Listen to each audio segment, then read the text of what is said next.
Hello students, welcome back to my YouTube channel Vaishnavi Shiksha classes. आज का हमारा नया टॉपिक है अकाउंटिंग प्रिंसिपल्स। तो अकाउंटिंग प्रिंसिपल्स के बारे में हम बात करते हैं। जो थ्योरी बेस्ड अकाउंटिंग होती है वो principles, concepts, conventions, rules, guidelines से बनी होती है। अब ये क्यों बनी होती है? क्योंकि ये एक यूनिफॉर्मिटी लेके आती है और एंड कंसिस्टेंसी लेके आती है प्रोसेस ऑफ अकाउंटिंग में। इसका मतलब ये है कि जहाँ पे भी अकाउंटिंग प्रोसेस होता है वहाँ पे सेम चीज़ होती है। जिस प्रकार से किसी भी स्कूल के बच्चे एक तरह की यूनिफॉर्म पहन के जाते हैं, तो क्या उससे क्या आता है कि उससे पता चलता है कि ये इस स्कूल के स्टूडेंट्स हैं। वैसे अकाउंटिंग के लिए यूनिफॉर्मिटी बहुत ज़रूरी होती है, कंसिस्टेंसी बहुत ज़रूरी होती है। इसीलिए Indian the institute of chartered accountant of India ने कॉन्स्टिट्यूट किया है। क्या कॉन्स्टिट्यूट किया है? थ्योरी बेस ऑफ अकाउंटिंग उन्होंने कॉन्स्टिट्यूट किया है। अब हम आगे बढ़ते हैं कि बेसिकली आपको अगर कोई कहे कि अकाउंटिंग प्रिंसिपल्स क्या होता है, तो हम उसको क्या बोलेंगे कि अकाउंटिंग प्रिंसिपल्स क्या होता है? प्रिंसिपल्स क्या होता है? Which is a uniform set of rules और गाइडलाइंस जो कि डेवलप किया जाता है। क्यों डेवलप किया जाता है? To ensure the uniformity and easy understanding of accounting information, ताकि कोई भी आसानी से अकाउंटिंग इन्फॉर्मेशन को या अकाउंटिंग को अंडरस्टैंड कर सके या उसको आसानी से वो समझ सके। अब नेक्स्ट है, हम आगे बढ़ते हैं कि काइंड्स ऑफ अकाउंटिंग प्रिंसिपल। जो अकाउंटिंग प्रिंसिपल्स होते हैं उनके कितने कितने प्रकार के अकाउंटिंग प्रिंसिपल्स होते हैं। मेनली अकाउंटिंग प्रिंसिपल्स को दो भागों में विभाजित किया गया है, जिसमें से पहला पार्ट है आपका अकाउंटिंग कॉन्सेप्ट्स और एजम्पशंस, जिनको हम कॉन्सेप्ट्स या एजम्पशंस के नाम से जानते हैं, and the second one is your accounting conventions. तो आज के वीडियो में हम अकाउंटिंग कॉन्सेप्ट्स को कवर करेंगे। आपके अकाउंटिंग कॉन्सेप्ट्स टोटल 9 कॉन्सेप्ट्स हैं, जो कि बहुत महत्वपूर्ण है आपके आने वाले एग्ज़ाम के लिए। या आपके अगर आप 11th क्लास के स्टूडेंट हैं तो ये बहुत ज़रूरी हो जाता है कि आपका बेस है, आपको पता होना चाहिए कि अकाउंटिंग जब हम शुरू करते हैं तो उसके रूल्स क्या होते हैं, उसके प्रिंसिपल्स क्या होते हैं या एजम्पशंस क्या होते हैं। तो इस वीडियो को ध्यान से देखिएगा। अब हम बात करते हैं, शुरू करते हैं अकाउंटिंग कॉन्सेप्ट्स एंड एजम्पशंस की। अकाउंटिंग कॉन्सेप्ट्स और एजम्पशन का हम सबसे पहले मीनिंग समझने की कोशिश करते हैं। अकाउंटिंग लैंग्वेज जो होती है वो कन्वे करे सेम मीनिंग, जितने भी लोग हैं उनको सेम मीनिंग कन्वे कर सके। तो इसीलिए मोस्टली अकाउंटेंट इन कॉन्सेप्ट्स को लेकर एग्री हुए हैं कि जहाँ पे भी फाइनेंशियल स्टेटमेंट बनाई जाएगी वहाँ पर ये अकाउंटिंग कॉन्सेप्ट्स को फॉलो किया जाएगा। अच्छा, हम अब कोई भी ऐसा एंटरप्राइज नहीं है जो कि फाइनेंशियल स्टेटमेंट बनाते वक्त इस बेसिक कॉन्सेप्ट्स या अजम्पशंस को फॉलो ना करे।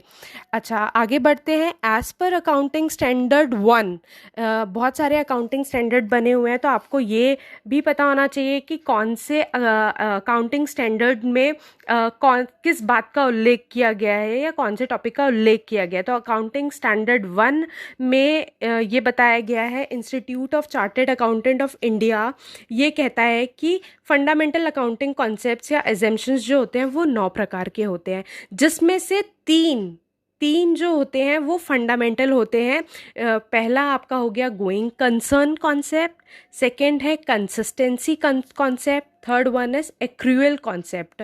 ये तीन आपके फंडामेंटल हैं जो कि बहुत महत्वपूर्ण है। उसके बाद बाकी के जितने कॉन्सेप्ट आते हैं वो अदर अकाउंटिंग कॉन्सेप्ट्स में गिने जाते हैं। अदर अकाउंटिंग कॉन्सेप्ट्स में हम बात कर लेते हैं, जैसे कि business entity concept, money measurement concept, accounting period concept, cost concept और historical cost concept. Next one is matching concept and the last one your dual aspect concept. ठीक है, चलिए पहले हम स्टार्ट करते हैं जो फंडामेंटल अकाउंटिंग कॉन्सेप्ट है।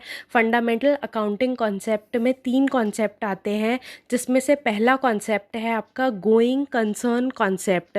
तो हम उसको स्टार्ट करते हैं। गोइंग कंसर्न कॉन्सेप्ट को अगर हम सरल भाषा में समझने का प्रयास करें तो इसका मतलब ये होता है कि कोई भी जो बिजनेस स्टार्ट किया जाता है वो इसलिए स्टार्ट किया जाता है, ये एज्यूम करके स्टार्ट किया जाता है कि वो जो बिजनेस है वो लॉन्ग पीरियड तक चलेगा फ्यूचर में. It is assume that the business will continue to exist for a long period in the future. तो इसीलिए हम कोई भी रिकॉर्डिंग या ट्रांजैक्शन का कुछ भी हम रिकॉर्डिंग करते हैं तो हम अपने दिमाग में ये बात रख के करते हैं कि जो हमारा बिजनेस है वो आने वाले कई सालों तक चलेगा. या मैं अगर रिकॉर्डिंग कर रही हूँ बिजनेस ट्रांजैक्शन की तो वो मैं किस लिए कर रही हूँ कि आगे आने वाले सालों में मेरे पास उसका पूरा रिकॉर्ड रहे. इसीलिए कोई भी बिजनेसमैन जब बिजनेस शुरू करता है तो वो इसलिए शुरू नहीं करता कि हाँ मैं 1 साल बिजनेस करूँगा उसके बाद मैं बंद कर दूँगा, या मैं 2 साल बिजनेस करूँगा उसके बाद मैं बंद कर दूँगा. कोई भी बिजनेस शुरू किया जाता है तो वो लॉन्ग पीरियड ऑफ टाइम के लिए शुरू किया जाता है. तो गोइंग कंसर्न कॉन्सेप्ट हमें यही बताता है कि it is on this concept we record fixed asset at their original. जो भी फिक्स्ड एसेट होगी हम उसको उसकी ओरिजिनल कॉस्ट पे क्या करेंगे, रिकॉर्ड करेंगे. और जो भी उस पर डेप्रिसिएशन चार्ज होगा वो हम उसको चार्ज करते रहेंगे without referencing to their market value. हम बिना मार्केट वैल्यू को रेफरेंस किए हुए हम उस पर डेप्रिसिएशन चार्ज करेंगे. तो इसका मतलब ये हो गया कि हमने जो भी हम बिजनेस अकाउंटिंग शुरू की वो ये अपने दिमाग में बैठा लिया कि जो हमारा बिजनेस है वो लॉन्ग पीरियड के लिए है और उसी हिसाब से हम अपनी सारी ट्रांजैक्शंस को रिकॉर्ड करेंगे. सेकंड आपका है कंसिस्टेंसी कॉन्सेप्ट. जैसे कि नाम से ही आपको क्लियर हो रहा है कंसिस्टेंसी. कंसिस्टेंसी का मतलब होता है कि आप जो भी चीज़ करें आप कंसिस्टेंसी से करें उसको. This concept states that accounting principle and method should remain constant from one year to another. इसका मतलब है कि अगर आप अपने बिजनेस में किसी भी प्रिंसिपल का मेथड यूज़ करते हैं तो वो एक ईयर से अनदर ईयर आपका सेम होना चाहिए. ये नहीं कि आपने एक ईयर कोई और मेथड यूज़ कर लिया और दूसरे ईयर आपने कोई दूसरा मेथड यूज़ कर लिया. उससे आपको नुकसान ये होगा कि जब आप अपनी फाइनेंशियल स्टेटमेंट को प्रीवियस ईयर के स्टेटमेंट के साथ कंपेयर करेंगे तो उसमें बहुत ज़्यादा डिफरेंसेस आएंगे और वो डिफरेंसेस आपको नहीं पता आप कर पाएंगे कि ये डिफरेंसेस क्यों आ रहे हैं. तो इसीलिए जो भी हम मेथड्स यूज़ करते हैं वो ईयर टू ईयर वो सेम होने चाहिए. इसलिए उसको हम बोलते हैं कि कंसिस्टेंसी कॉन्सेप्ट. इसके लिए हम बहुत सरल सा एक उदाहरण ले लेते हैं. जैसे कि कोई भी फर्म है वो डेप्रीसिएशन लगाती है अपनी फिक्स्ड एसेट्स पे. तो डेप्रीसिएशन लगाने के कई मेथड होते हैं. जैसे कि आपने पढ़ा होगा स्ट्रेट लाइन मेथड होता है, रिटन डाउन मेथड होता है और आपका वैल्यू एडेड मेथड होता है. तो जो भी बिजनेसमैन है वो किसी एक मेथड को चूज़ करेगा और उसी मेथड को वो ईयर आफ्टर ईयर यूज़ करेगा, ताकि उससे क्या होगा उसके जो फाइनेंशियल स्टेटमेंट्स हैं उसमें जो चेंजेस हैं वो बहुत कम डिफरेंसेस देखने को मिलेंगे या वो आसानी से उनको कंपेयर कर पाएगा. थर्ड आपका जो फंडामेंटल आपका कॉन्सेप्ट है वो है एक्रूअल कॉन्सेप्ट. ये आपका बहुत इंपॉर्टेंट कॉन्सेप्ट है. इसका मतलब ये है accrual basis is used for recording a transactions. It provides more appropriate information about the performance of the business enterprise as compare to cash basis. इसका मतलब ये है कि एक्रूअल कॉन्सेप्ट्स क्या है. एक्रूअल कॉन्सेप्ट्स को हम अप्लाई करेंगे इक्वली. कहाँ अप्लाई करेंगे, रेवेन्यूज़ में करेंगे और एक्सपेंसेस पे करेंगे. रेवेन्यूज़ पे कब करेंगे, जब भी हम रेवेन्यूज़ पे करेंगे हमारी जब भी कोई सेल हुई होगी तो हम उसको रिकॉर्ड करेंगे. ठीक है, हमने सेल करा तो सेल करने से क्या आया, हमारे पास पैसे आए, रेवेन्यू आई, मतलब हमारी इनकम आई.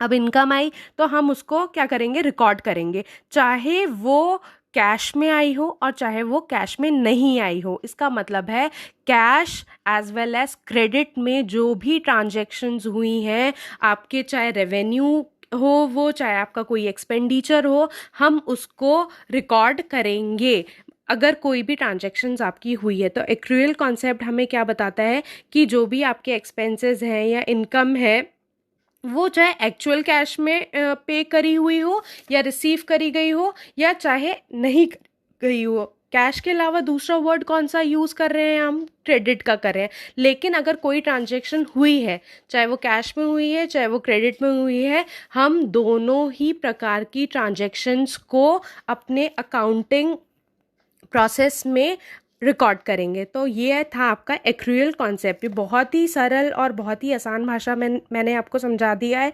अब बढ़ते हैं हम जो बाकी के अदर कॉन्सेप्ट्स हैं जो फंडामेंटल में नहीं आते हैं। आपका है next fourth concept, business entity concept. Business entity concept हमें क्या बताता है? बिजनेस एंटिटी कॉन्सेप्ट हमें ये बताता है कि जो बिजनेस होता है वो एक यूनिट सेपरेट होता है या डिस्टिंक्ट होता है उसके ओनर से। तो ओनर ये नहीं कह सकता कि हाँ हाँ ये मेरा ही बिजनेस है, उसने जब चाहे पैसे निकाल लिए, जब चाहे कुछ भी कर लिया।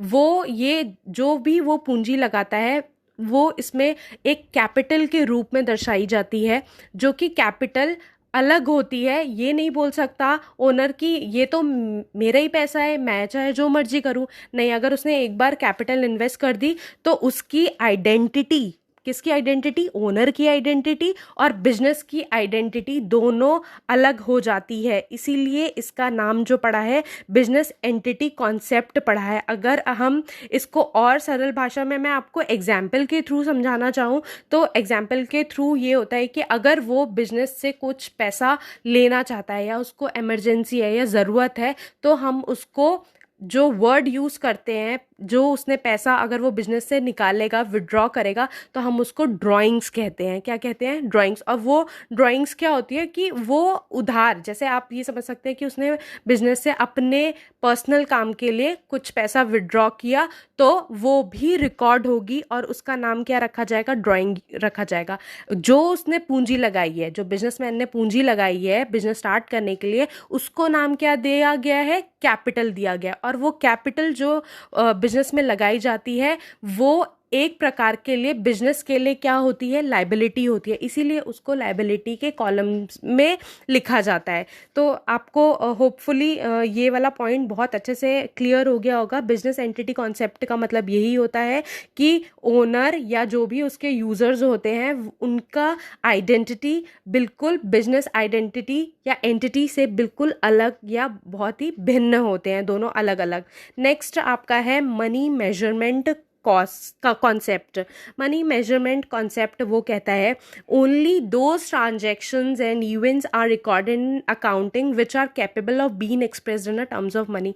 जिसको हम मनी टर्म्स में, जिस ट्रांजेक्शन को हम मनी टर्म्स में एक्सप्रेस कर सकते हैं, वही ट्रांजेक्शन्स हम बिजनेस में रिकॉर्ड करते हैं। फॉर एग्जाम्पल, पहले भी हमने ये पढ़ा है कि अगर कुछ भी quarrel between production manager and sale manager होता है तो हम उसको पैसों में नहीं लिख सकते कि ये जो लड़ाई है, ये जो लड़ाई है वो उसकी कीमत कितनी है, क्योंकि हम उसको कीमत में तौल ही नहीं सकते हैं। तो इसीलिए कुछ भी बहुत सारे ऐसे इवेंट्स हो जाते हैं बिजनेस में जो कि मनी टर्म्स में एक्सप्रेस नहीं किए जाते। अब मनी टर्म्स में एक्सप्रेस नहीं किए जाते तो हम उसको क्या समझते हैं कि वो फाइनेंशियल कैरेक्टर के नहीं है। फाइनेंशियल कैरेक्टर के नहीं है तो वो जाहिर सी बात है कि वो रिकॉर्ड नहीं होंगे। जैसे कि लेबर्स ने स्ट्राइक कर दी, तो स्ट्राइक कर दी तो उससे क्या होगा कि वो उसको हम पैसों में नहीं तौल सकते कि जो उनकी स्ट्राइक है वो हम क्या रिकॉर्ड करेंगे।